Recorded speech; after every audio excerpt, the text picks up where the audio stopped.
NDPC act कलम 8 क 22 ब 21 ब 27 20 2 यासह 7-2-20-2 गुन्हा दाखल करून यामध्ये प्रांजल खेवलकर, निखिल पोपटाणे, समीर फकीर मोहम्मद सय्यद, सचिन भोंबे, श्रीपाद मोहन यादव आणि यांच्या समवेत असलेल्या 2 महिला यांना पुणे येथून ताब्यात घेऊन 41,35,400 रुपये किमतीचा त्यामध्ये कोकीन, गांजा, एकूण 10 मोबाईल, 2 चारचाकी वाहने, हुक्का पॉट व दारूच्या बॉटल अशा इतर व अंमली पदार्थ जप्त करण्यात आले होते।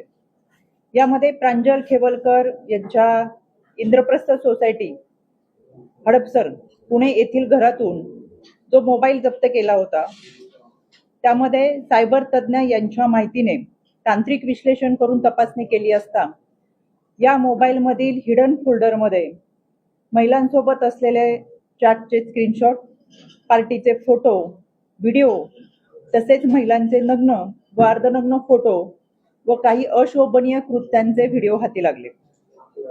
या मोबाईल मध्ये जे व्हॉट्सअप चॅट करण्यात आले त्यामध्ये एकूण 7 मुली आढळून आल्या। या मुलींची नावं 7ही मुलींची नावं आरुष या नावाने सेव्ह केलेली होती। म्हणजेच आरुष या नावाची व्यक्ती या मुलींचं ह्युमन ट्रॅफिकिंग करत होते आणि या व्हॉट्सअप चॅटवरून आरुष याने या मुलींना पार्टी करता लोणावळा आणि पुणे येथे बोलवल्याचं लक्षात आलं। पोलिसांनी छापा टाकला त्याच्या अगोदर सुद्धा 2 दिवस म्हणजे 25/7/2025 रोजी त्याच ठिकाणच्या हॉटेलमध्ये रात्री 10 ते पहाटे 4 वाजेपर्यंत दारू व हुक्का पार्टी चालू होती। त्यावेळेस ही काही वेगळ्या मुली या ठिकाणी बोलवलेल्या होत्या। यामध्ये प्रांजल खेवलकर यांच्या चॅटचे अवलोकन केले असता यामध्ये महिलांसोबत आपत्तीजनक चॅटिंग असून मुलींसोबत सिनेमामध्ये शूटिंग करण्याच्या निमित्ताने संपर्क साधलेला आहे।